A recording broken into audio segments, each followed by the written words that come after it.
नमस्ते and welcome. मैं Kesaram, assistant professor राजनीति विज्ञान। इस व्याख्यान में हम कॉलेज व्याख्याता भर्ती परीक्षा 2014 के राजनीति विज्ञान के प्रश्न पत्र का विश्लेषण करेंगे। मुख्यतः इस व्याख्यान में हम इंडियन पॉलिटिकल थॉट से संबंधित पूछे हुए प्रश्नों का विश्लेषण करेंगे। आप मुझे मेरे टेलीग्राम चैनल कॉन्सेप्ट या थ्योरी ऑफ पॉलिटिकल साइंस पर ज्वाइन कर सकते हैं। कौटिल्य से संबंधित क्वेश्चन, निम्न में से कौन सा अर्थशास्त्र का सही घटक नहीं है? यथार्थवाद, रियलिज्म, नैतिकता निरपेक्ष, एमोरल, राज्य शासन कला, स्टेट क्राफ्ट या भौतिकवाद, मटेरियलिज्म। अगर आप कौटिल्य की अर्थशास्त्र की विषय वस्तु को देखेंगे तो कौटिल्य की अर्थशास्त्र की जो विषय वस्तु है वह मैकियावेली की द प्रिंस की समान है, और ये दोनों ही पुस्तकें हैं। कौटिल्य की अर्थशास्त्र और मैकियावेली का प्रिंस दोनों ही यथार्थवादी राजनीति के ऊपर लिखे हुए ग्रंथ हैं।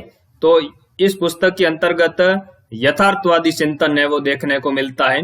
दूसरी बात, नैतिक निरपेक्षता के तत्व है वह भी अर्थशास्त्र में देखने को मिलते हैं। कौटिल्य कहता है कि राजा को शासन व्यवस्था के संचालन के लिए राष्ट्रीय हित यानी राज्य हितों की पूर्ति के लिए नैतिक साधनों के साथ साथ अनैतिक साधनों का भी इस्तेमाल किया जा सकता है, क्योंकि जो राजा का सर्वोच्च लक्ष्य होता है वो है राज्य के हितों की सुरक्षा करना।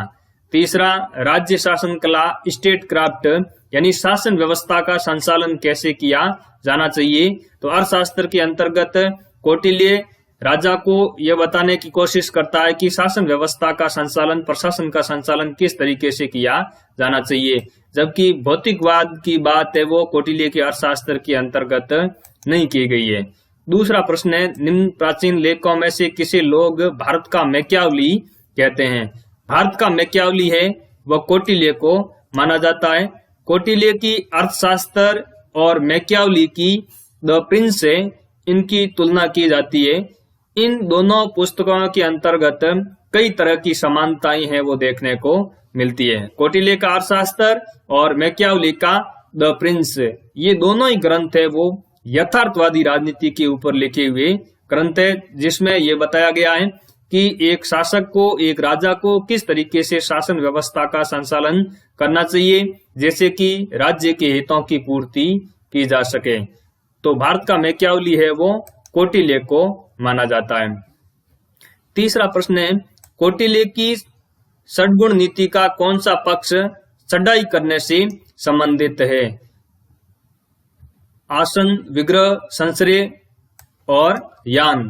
तो ये जो यान है इसका जो मतलब है कौटिल्य की षड्गुण नीति के अंतर्गत वो है चढ़ाई करना या सेना का आक्रमण के लिए प्रस्थान करना। इस व्याख्या को आप देख सकते हैं। कौटिल्य की षड्गुण नीति में कौटिल्य ने परराष्ट्र नीति को षड्गुण नीति का है।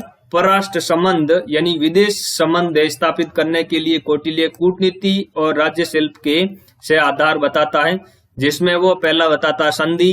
संधि का मतलब है दो राज्यों के मध्य समझौता करना। विग्रह का मतलब है संधि को तोड़ देना। यान या अभियान का मतलब होता है आक्रमण के लिए सेना का प्रस्थान करना या चढ़ाई करना, जिससे संबंधित उपरोक्त क्वेश्चन है वो पूछा गया है।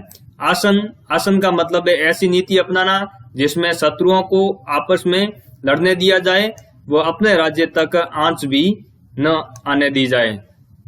अगला संश्रय, संश्रय का मतलब है दूसरे राजा की शरण लेना। नेक्स्ट जो छठा सिद्धांत है षड्गुण नीति का कौटिल्य के चिंतन में वो है द्विवेदी भाव, और कौटिल्य द्विवेदी भाव का मतलब संधि और विग्रह दोनों की नीति को एक साथ अपनाने को द्विवेदी भाव कहता है। तो ये कौटिल्य की षड्गुण नीति से संबंधित क्वेश्चन था। नेक्स्ट क्वेश्चन सुमेलित करने वाला है कि इनमें से कौन सा जोड़ा सुमेलित नहीं है? गौतम बुद्ध, धम्म। अगर बौद्ध धर्म को देखेंगे तो बौद्ध धर्म के त्रिरत्न है वो है बुद्ध, धम्म और संघ। तो बुद्ध से संबंधित धम्म का जो जोड़ा है वो एकदम सत्य है। दूसरा, कौटिल्य, कौटिल्य राज्य की 7 भुजाएं या राज्य के 7 अंग बताता है, जिसे राज्य का सप्तांग सिद्धांत कहा जाता है। मनु, कौटिल्य और शुक्र इन तीनों की राजनीतिक चिंतन के अंतर्गत राज्य का सप्तांग सिद्धांत है वो देखने को मिलता है, जिसमें ये तीनों चिंतन विद्वान है वो राज्य की 7 भुजाओं या अंगों की बात करते हैं। नेक्स्ट है महावीर। महावीर से संबंधित निर्वाण। महावीर है वो जैन धर्म से संबंधित है, जबकि निर्वाण की जो बात है वो बौद्ध धर्म के अंतर्गत की गई है, जबकि जैन धर्म के अंतर्गत निर्वाण की जगह केवल्य शब्द का इस्तेमाल किया गया है। मनु लोक कल्याणकारी राज्य। मनु के राजनीतिक चिंतन के अंतर्गत राज्य के व्यापक कार्यों का वर्णन है वो देखने को मिलता है, यानी मनु का जो राज्य है वह लोक कल्याणकारी राज्य की श्रेणी के अंतर्गत आता है। तो इसके अंतर्गत कौन सा जोड़ा सम्मिलित नहीं है? महावीर का निर्वाण। क्यों? क्योंकि निर्वाण है ये बौद्ध धर्म से संबंधित है, जबकि महावीर स्वामी का संबंध है वो जैन धर्म से है। नेक्स्ट क्वेश्चन, जैन धर्म के अनुसार जीवन का उच्चतम लक्ष्य क्या है? ये जो क्वेश्चन है ये आरपीसी द्वारा डिलीट कर दिया गया था, क्योंकि इसके अंतर्गत सही ऑप्शन नहीं दिया गया है। शक्ति अर्जन, पूर्ण संतोष, धन उपार्जन करना या निर्वाण की प्राप्ति करना, ये चारों जो ऑप्शन है वो गलत है, क्योंकि जैन धर्म के अनुसार जीवन का जो उच्चतम लक्ष्य है वो है केवल्य ज्ञान की प्राप्ति, यानी मोक्ष की प्राप्ति, और ये मोक्ष की प्राप्ति है वो मृत्यु के बाद ही संभव है, ऐसा जैन धर्म के अंतर्गत माना जाता है। बौद्ध धर्म के अंतर्गत जो जीवन का उच्चतम लक्ष्य है वह निर्वाण की प्राप्ति को माना गया है, जिसका मतलब होता है लालसा का बुझना, यानी लालसा या तृष्णा की समाप्ति होना। बौद्ध धर्म के अंतर्गत जो निर्वाण की प्राप्ति को लेकर बात की गई है वो यह है कि निर्वाण की प्राप्ति इसी जीवन के अंतर्गत संभव है। जहां जैन धर्म ये मानता है कि केवल ज्ञान की प्राप्ति है वो मृत्यु के बाद ही संभव है, वहीं बौद्ध धर्म के अंतर्गत ये माना जाता है कि जो निर्वाण की प्राप्ति है वो इसी जीवन के अंतर्गत संभव है, इसके लिए मृत्यु की कोई आवश्यकता नहीं है। तो जैन धर्म का जो जीवन का उच्चतम लक्ष्य है जैन धर्म के अनुसार वह क्या होना चाहिए? वह है केवल ज्ञान की प्राप्ति। नेक्स्ट क्वेश्चंस बौद्ध धर्म से संबंधित है। निम्नलिखित में से कौन बौद्ध परंपरा से संबंधित नहीं है? ये 3 विद्वान बौद्ध धर्म से संबंधित है, अश्वघोष, नागार्जुन और दिग्नाग, जबकि कुंडाचार्य है यह जैन धर्म से संबंधित आचार्य है। तो कुंडाचार्य जैन धर्म से संबंधित आचार्य है, बौद्ध परंपरा से संबंधित नहीं है। नेक्स्ट जियाउद्दीन बर्नी। जियाउद्दीन बर्नी से संबंधित निम्नलिखित कथन पर विचार कीजिए। जियाउद्दीन बर्नी ने भारतीय राजनीतिक चिंतन में सर्वप्रथम व्यक्ति यानी इंडिविजुअल या मैन की संकल्पना प्रस्तुत की, एकदम सत्य कथन है। दूसरा जो कथन है, उन्होंने समाज में व्यवस्था की स्थापना, धर्म के इस्लामी विचार और राजत्व के तुर्की विचार को जोड़ा। दूसरा जो कथन है वो गलत है, क्योंकि दूसरे कथन में लिखा हुआ है कि बर्नी ने समाज में व्यवस्था की स्थापना हेतु धर्म के इस्लामी विचार, यहाँ तक तो सही है, लेकिन जो राजत्व का तुर्की विचार है यह बर्नी के राजनीतिक चिंतन के अंतर्गत नहीं है, बल्कि बर्नी राजत्व का ईरानी विचार है, जो ईरानी शासकों का विचार था उसको इस्लामी धर्म के विचार के साथ में जोड़ता है। तो राजस्व का या राजत्व का ये जो तुर्की विचार है यह गलत है, इसलिए दूसरा स्टेटमेंट है वो गलत है, जबकि पहला जो स्टेटमेंट है वो सही है। नेक्स्ट, जवाबित का सिद्धांत संबंधित है। जवाबित का मतलब होता है राज्य निर्मित कानून। अगर आप जियाउद्दीन बर्नी के राजनीतिक चिंतन को पढ़ेंगे तो जियाउद्दीन बर्नी 2 प्रकार के कानूनों की मुख्य रूप से बात करता है। एक शरीयत के कानून जो कि मोहम्मद पैगंबर के द्वारा निर्मित कानून है, और दूसरे जो कानून है वह राज्य निर्मित कानून है, जिसको जियाउद्दीन बर्नी जवाबित कहता है। नेक्स्ट, राजा राममोहन राय। राजा राममोहन राय के संबंध में त्रुटिपूर्ण कथन को पहचानिए। इन्होंने न्यू टेस्टामेंट के नैतिक सिद्धांतों का समर्थन किया। न्यू टेस्टामेंट क्या है? न्यू टेस्टामेंट ईसाईयत धर्म से संबंधित जो ग्रंथ है उनका संकलन है, और ये मूल रूप से ग्रीक भाषा के अंतर्गत लिखे हुए हैं। तो राजा राममोहन राय के राजनीतिक चिंतन के अंतर्गत राजा राममोहन राय ने न्यू टेस्टामेंट के नैतिक सिद्धांतों का समर्थन किया, यह एकदम सही है। दूसरा, उन्होंने न्याय की जूरी प्रणाली का विरोध किया। राजा राम मोहन राय ने जूरी प्रणाली का विरोध नहीं किया, बल्कि राजा राम मोहन राय ने न्याय की जूरी प्रणाली का समर्थन किया। इसलिए दूसरा जो स्टेटमेंट है वो गलत स्टेटमेंट हो गया। राजा राम मोहन राय का सोचना था कि संस्कृत ज्ञान ने भारत को अंधकार में रखा, ये बिल्कुल सत्य है। उन्होंने मूर्ति पूजा को अस्वीकार किया। राजा राम मोहन राय संस्कृत की ज्ञान का विरोधी है और मूर्ति पूजा का भी विरोधी है। तो जो सही स्टेटमेंट इसमें कौन सा हो गया, आंसर है वो उन्होंने न्याय की जूरी प्रणाली का विरोध किया। यह कथन गलत इसलिए हुआ क्योंकि राजा राम मोहन राय न्याय की जूरी प्रणाली का समर्थक विद्वान है, विरोधी विद्वान नहीं है। नेक्स्ट, स्वामी दयानंद सरस्वती, निम्नलिखित में से कौन सी पुस्तक स्वामी दयानंद सरस्वती द्वारा लिखी हुई नहीं है? ऋग्वेद भाष्य भूमिका, ये दयानंद सरस्वती की पुस्तक है। अष्टाध्यायी भाष्य, यह भी दयानंद सरस्वती की पुस्तक है। महानिर्वाण तंत्र, यह दयानंद सरस्वती की पुस्तक नहीं है। संस्कार विधि, यह भी दयानंद सरस्वती की पुस्तक है। तो दयानंद सरस्वती की सारी पुस्तकों को याद करें क्योंकि इससे संबंधित ये क्वेश्चंस इस तरह से पूछे जाते हैं कि निम्न में से कौन सी पुस्तक है वो उस विद्वान की नहीं है। तो महानिर्वाण तंत्र है, ये दयानंद सरस्वती की पुस्तक नहीं है। नेक्स्ट भी दयानंद सरस्वती से संबंधित प्रश्न है, निम्न में से कौन से ग्रंथ से स्वामी दयानंद सरस्वती ने राजतंत्र की अवधारणा को लिया? राजतंत्र मोनार्की की जो अवधारणा है ये दयानंद सरस्वती ने मनुस्मृति ग्रंथ से लिया।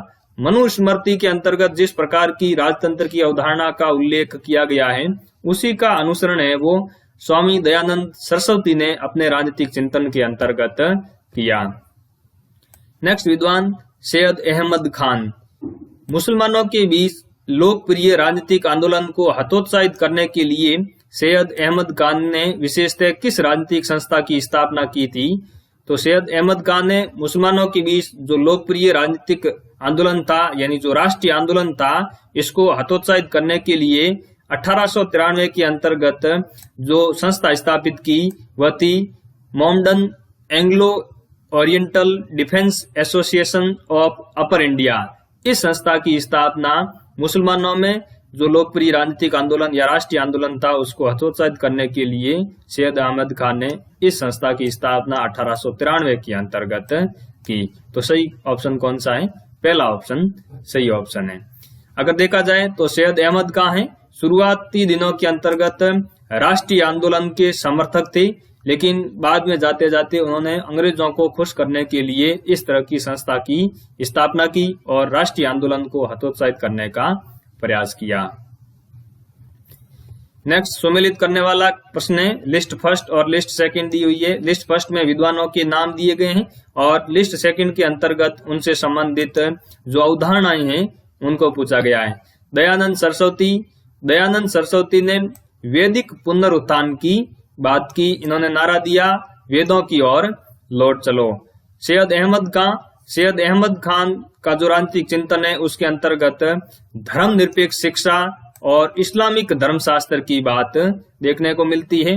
अरविंद घोष आध्यात्मिक राष्ट्रवाद का प्रमुख प्रतिपादक है। भारतीय राजनीतिक चिंतन के अंतर्गत अरविंद घोष का जो राष्ट्रवाद है उसको आध्यात्मिक राष्ट्रवाद के नाम से ही जाना जाता है, क्योंकि अरविंद घोष ने राष्ट्रवाद की व्याख्या है वो अध्यात्म या धर्म को आधार मानते हुए की। राजा राम मोहन राय यह प्राकृतिक अधिकारों की जो अवधारणा है उसका समर्थक विद्वान है। तो सही ऑप्शन कौन सा हुआ? 2 नंबर ऑप्शन है वो सही ऑप्शन है। नेक्स्ट, ईवी रामास्वामी नायकर ने स्वराज की जो राष्ट्रवादी मांग थी उसको किस नाम से पुकारा? ईवी रामास्वामी नायकर ने जो स्वराज की राष्ट्रवादी मांग थी उसको स्थानीय अभिजनों की साजिश, स्थानीय प्रभुओं की साजिश, कंस्पायरेसी ऑफ लोकल एलिट्स के नाम से पुकारा।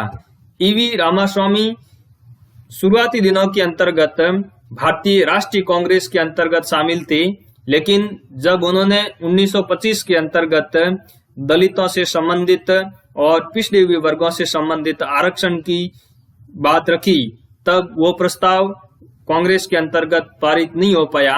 तब ईवी रामास्वामी नायकर ने भारतीय राष्ट्रीय कांग्रेस से इस्तीफा दे दिया था, उसको त्याग पत्र दे दिया था और जो राष्ट्रवादियों की स्वराज्य की मांग थी, जो स्वराज की मांग थी, उसको ये कहते हुए आलोचना की कि जिस तरीके से राष्ट्रवादी भारतीय राष्ट्रीय कांग्रेस सहित लोगों द्वारा जो राष्ट्रीय आंदोलन चलाया जा रहा था, उसके अंतर्गत लोकल एलिट्स के द्वारा एक साजिश का प्रतिपादन किया गया था।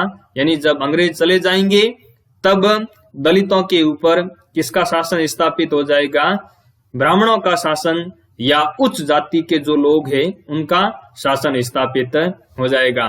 तो ईवी रामास्वामी नायकर ने जो स्वराज की राष्ट्रवादी मांग थी उसको किस नाम से कहते हुए आलोचना की, स्थानीय अभिजनों की साजिश कहते हुए उसकी आलोचना की।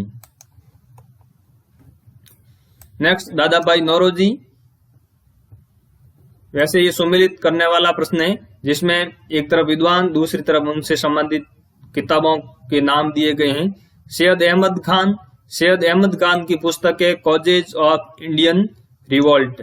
दयानंद सरस्वती की पुस्तक सत्यार्थ प्रकाश।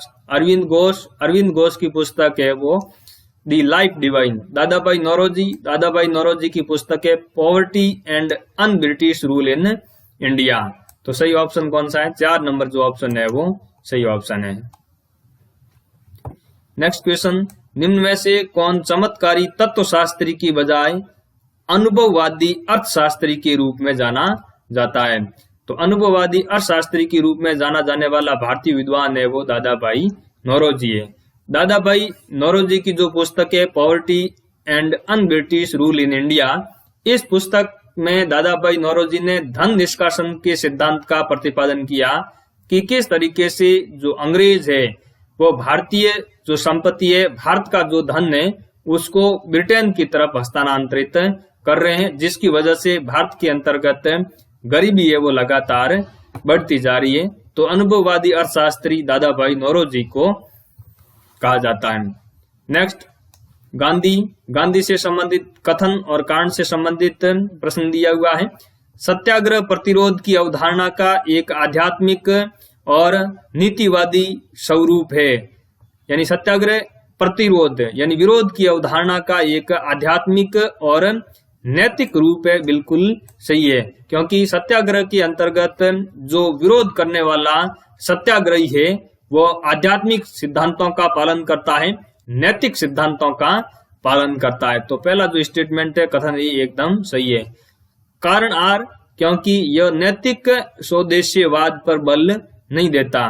यानी ये कहा गया है कि सत्याग्रह है वो नैतिक उद्देश्य पर बल नहीं देता। ये बिल्कुल गलत है, क्योंकि सत्याग्रह के अंतर्गत सत्याग्रही है वो नैतिक उद्देश्य पर ही बल देता है। उसका उद्देश्य है वो एकदम नैतिक होता है और वो नैतिक तरीके से ही जो विरोधी है उसका विरोध करता है। तो कारण आर है वो गलत है। तो तीसरा ऑप्शन सही हुआ, ए सत्य है लेकिन आर है वो गलत है। नेक्स्ट भी गांधी की हिंद स्वराज से संबंधित है। महात्मा गांधी के हिंद स्वराज के संबंध में त्रुटिपूर्ण कथन को पहचानिए। पहला लिखा हुआ है यह हिंसक राष्ट्रवादियों का प्रत्युत्तर है। बिल्कुल सही है। महात्मा गांधी ने हिंद स्वराज के अंतर्गत जो क्रांतिकारी राष्ट्रवादी थे, जो कि हिंसक राष्ट्रवादी थे, उनका उत्तर देने का प्रयास किया है कि क्यों उनका जो राष्ट्रीय आंदोलन है वह गलत है। यह स्वराज को स्वशासन सेल्फ गवर्नमेंट के रूप में परिभाषित करती है। यह बिल्कुल गलत है, क्योंकि गांधी ने हिंद स्वराज के अंतर्गत स्वशासन को सेल्फ गवर्नमेंट के रूप में परिभाषित नहीं किया है, बल्कि आत्म नियंत्रण सेल्फ रूल के रूप में परिभाषित किया है।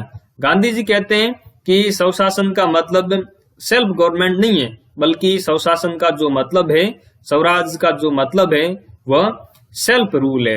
यानी खुद का शासन करना, खुद के ऊपर खुद का नियंत्रण होना, न कि खुद की सरकार का होना स्वराज है। यह ब्रिटिश राज को आधुनिक सभ्यता के रूप में देखती है। बिल्कुल सही है। महात्मा गांधी ने ब्रिटिश शासन को आधुनिक सभ्यता या शैतानी सभ्यता के रूप में हिंद स्वराज के अंतर्गत वर्णित किया है। यह डायलॉग शैली के अंतर्गत समाज शैली में लिखी हुई पुस्तक है। तो 1, 3 और 4 सही है और दूसरे नंबर का ऑप्शन है वो गलत है, क्योंकि लिखा हुआ है कि गांधी ने स्वराज को सेल्फ गवर्नमेंट के रूप में परिभाषित किया है हिंद स्वराज में, जबकि गांधी ने सेल्फ गवर्नमेंट के रूप में स्वराज को परिभाषित नहीं किया, बल्कि स्वराज को सेल्फ रूल के रूप में परिभाषित किया। नेक्स्ट, जवाहरलाल नेहरू। जवाहरलाल नेहरू की प्रजातांत्रिक समाजवाद की अवधारणा में निम्न में कौन सा लक्षण नहीं है? योजना यानी प्लानिंग की अवधारणा है वो जवाहरलाल नेहरू का जो लोकतांत्रिक समाजवाद है उसमें प्रमुखता से पाई जाती है, और जो पंचवर्षीय योजना है वो नियोजन योजना यानी प्लानिंग पर ही आधारित है, और ये जवाहरलाल नेहरू की ही भारत में देन है। आर्थिक समानता की बात की गई है, सामाजिक परिवर्तन की बात की गई है, जबकि नेहरू का जो लोकतांत्रिक समाजवाद है वो रूढ़िवादी नहीं है बल्कि प्रगतिवादी है। तो तीसरा जो ऑप्शन है वो गलत है, क्योंकि जवाहरलाल नेहरू का जो लोकतांत्रिक समाजवाद है वो रूढ़िवादी होने की बजाय प्रगतिवादी है। नेक्स्ट, भीमराव अंबेडकर। संविधान सभा में गांव को भारत की राजनीतिक व्यवस्था की आधार इकाई बनाने का विरोध किसने किया था? एच.वी. कामत, अंबेडकर, जवाहरलाल नेहरू, के.एम. मुंशी। भीमराव अंबेडकर ने संविधान सभा में पंचायती राज शासन व्यवस्था का प्रमुखता से विरोध किया था। तो सही ऑप्शन क्या है? सही ऑप्शन है भीमराव अंबेडकर। संविधान सभा में गांव को भारत की राजनीतिक व्यवस्था की आधार इकाई बनाने का विरोध अंबेडकर ने क्यों किया? क्योंकि अंबेडकर का ये मानना है कि शहरों की बजाय गांव के अंतर्गत जाति व्यवस्था है वो बहुत ज्यादा प्रचलित है, और गांव में जाति व्यवस्था को लेकर के दलितों का शोषण किया जाता है। छुआछूत की भावना है वो शहरों की बजाय गांव के अंतर्गत ज्यादा देखने को मिलती है। इसलिए भीमराव अंबेडकर ने संविधान सभा के अंतर्गत पंचायती राज शासन व्यवस्था का विरोध किया था। नेक्स्ट, भीमराव अंबेडकर द्वारा स्थापित अंतिम राजनीतिक दल कौन सा था? भीमराव अंबेडकर द्वारा अंतिम जो स्थापित राजनीतिक दल था वो था all India scheduled caste federation. इसकी स्थापना भीमराव अंबेडकर के द्वारा 1942 में की गई थी। रिपब्लिकन पार्टी ऑफ इंडिया, इसकी स्थापना भीमराव अंबेडकर की मृत्यु के बाद में भीमराव अंबेडकर के जो अनुयायी थे उन्होंने 1957 में की। इंडिपेंडेंट लेबर पार्टी, इसकी स्थापना भीमराव अंबेडकर ने 1937 में की। दलित पैंथर्स की स्थापना महाराष्ट्र में 1972 में हुई। यह भी एक तरह का दलित संगठन ही था। नेक्स्ट क्वेश्चन से कि भीमराव अंबेडकर की विचारधारा से संबंधित कौन सा घटक नहीं है? ऑप्शन है व्यक्ति का महत्व अंबेडकर के राजनीतिक चिंतन में देखने को मिलता है। रैशनलिटी यानी तर्क संगतता, अंबेडकर का जो राजनीतिक चिंतन है या सामाजिक चिंतन है वो रैशनलिटी के ऊपर जोर देता है।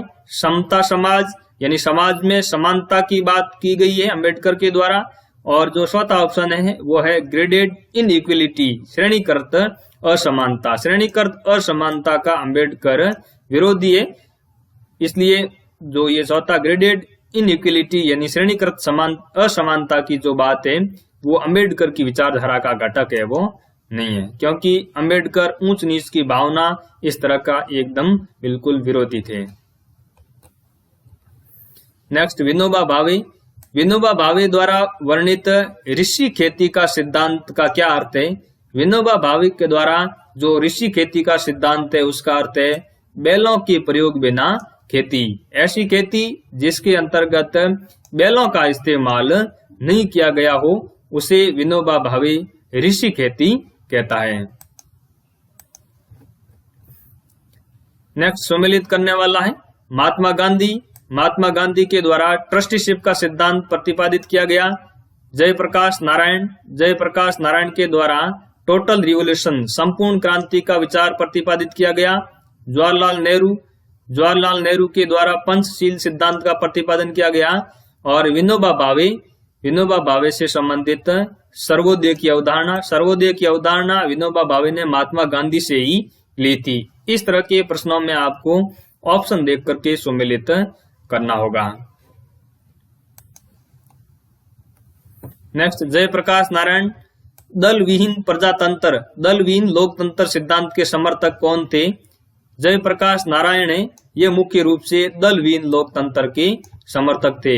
ऐसे ऐसा लोकतंत्र जिसके अंतर्गत पॉलिटिकल पार्टी का कोई महत्व नहीं हो, उसको दलविहीन लोकतंत्र के नाम से जाना जाता है। तो जेपी नारायण है वो दलविहीन लोकतंत्र का प्रमुख समर्थक विद्वान थे। जयप्रकाश नारायण की लोकतंत्र की समझ का सार तत्व है व्यावसायिक प्रतिनिधित्व, हृदय परिवर्तन से वर्ग सहयोग, क्रांतिकारी जन इच्छा, अराजकतावाद। तो जेपी नारायण की जो लोकतंत्र की अवधारणा है उसका जो सार तत्व है वो है क्रांतिकारी जन इच्छा, revolutionary people's will. Ram Manohar Lohia समर्थक थे विकेंद्रीकृत समाजवाद के। राम मनोहर लोहिया लोकतांत्रिक समाजवाद के समर्थक विद्वान हैं और लोकतांत्रिक समाजवाद है वो विकेंद्रीकरण की बात कहता है कि शक्तियों का ज्यादा से ज्यादा विकेंद्रीकरण होना चाहिए। मार्क्स गांधी एवं सोशलिज्म ये पुस्तक किसकी है? मार्क्स गांधी एवं सोशलिज्म ये पुस्तक है राम मनोहर लोहिया की पुस्तक है। नेक्स्ट दो क्वेश्चन है ये अमर्त्य सेन से संबंधित है। अमर्त्य सेन से संबंधित निम्नलिखित कथनों पर विचार कीजिए। अमर्त्य सेन पेरेटो के पेरेटो का अनुकूलतम सिद्धांत की सराहना करते हैं, यानी इसमें लिखा हुआ है कि अमर्त्य सेन ने पेरेटो के अनुकूलतम सिद्धांत की प्रशंसा करते हैं। यह कथन एकदम गलत है। पेरेटो का अनुकूलतम सिद्धांत क्या है? पेरेटो का अनुकूलतम सिद्धांत ये मानता है कि व्यक्ति अपना जो कल्याण करना चाहे उसका निर्धारक वो खुद है। सामाजिक जो कल्याण है वो व्यक्तिगत कल्याण का ही एक प्रकार है, यानी व्यक्ति अगर कोई कार्य करता है जिससे दूसरे को कोई नुकसान नहीं पहुंचता है और वो अपना कल्याण करता है तो उसके जो कार्य है उसमें दूसरे के द्वारा हस्तक्षेप नहीं करना चाहिए।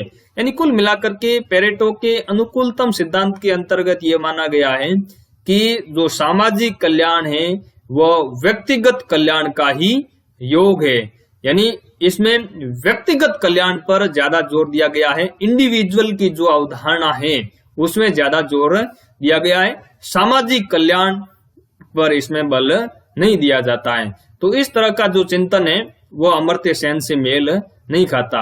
अमर्त्य सेन पेरेटो का जो ये अनुकूलतम सिद्धांत है उसकी आलोचना करते हुए व्यक्तिगत कल्याण की बजाय सामाजिक कल्याण पर जोर देते हैं, यानी जो अमर्त्य सेन की विश्लेषण की मुख्य इकाई है वो समाज है, जबकि पेरेटो के अनुकूलतम सिद्धांत के अंतर्गत जो विश्लेषण की इकाई है वो इंडिविजुअल है। अमर्त्य सेन संसाधनों की समानता के बजाय समताओं की समानता पर जोर देते हैं। अमर्त्य सेन संसाधनों की समानता की आलोचना करते हैं। संसाधनों की समानता का जो सिद्धांत है वो उदार समतावादी विचारकों के द्वारा प्रतिपादित किया गया है, जिसमें जॉन रॉल्स है, ड्वार्किन है, रोकोवस्की है। तो संसाधनों की समानता की बजाय अमर्त्य सेन ये कहते हैं कि कैपेबिलिटी की जो इक्विलिटी है उस पे जोर दिया जाना चाहिए। संसाधन उपलब्ध कराने से समाज का भला नहीं हो सकता, व्यक्ति का भला नहीं हो सकता। जब तक व्यक्ति की क्षमताओं का विकास नहीं किया जाएगा, व्यक्ति की जो कैपेबिलिटी है उसका विकास नहीं किया जाएगा, तब तक समाज के अंतर्गत न्याय की स्थापना नहीं हो सकती। तो दूसरा जो स्टेटमेंट है वो सही है, क्योंकि अमर्त्य सेन संसाधनों की समानता की बजाय क्षमताओं की समानता के ऊपर जोर देते हैं। तो कथन एक गलत है, केवल दो है वो सही है। अमर्त्य सेन को उनके किस काम के लिए वर्ष 1998 में अर्थशास्त्र का नोबेल पुरस्कार दिया गया? अमर्त्य सेन को जो नोबेल पुरस्कार मिला था वो अकाल का अर्थशास्त्र इस निबंध के लिए मिला था, इकोनॉमिक्स ऑफ फेमिन। यह जो ग्रंथ है वो वेलफेयर इकोनॉमिक्स के ऊपर लिखा हुआ ग्रंथ या आर्टिकल है। इसी की उपलब्धि के लिए अमर्त्य सेन को 1998 में अर्थशास्त्र का नोबेल पुरस्कार दिया गया। अमर्त्य सेन को भारत रत्न पुरस्कार कब मिला? अमर्त्य सेन को भारत रत्न पुरस्कार है वो 1999 के अंतर्गत मिला। तो इस व्याख्यान के अंतर्गत हमने इंडियन पॉलिटिकल थॉट से संबंधित जो आरपीएससी द्वारा आयोजित कॉलेज व्याख्याता भर्ती परीक्षा 2014 थी उसमें पूछे हुए प्रश्नों का विश्लेषण करने का प्रयास किया। धन्यवाद।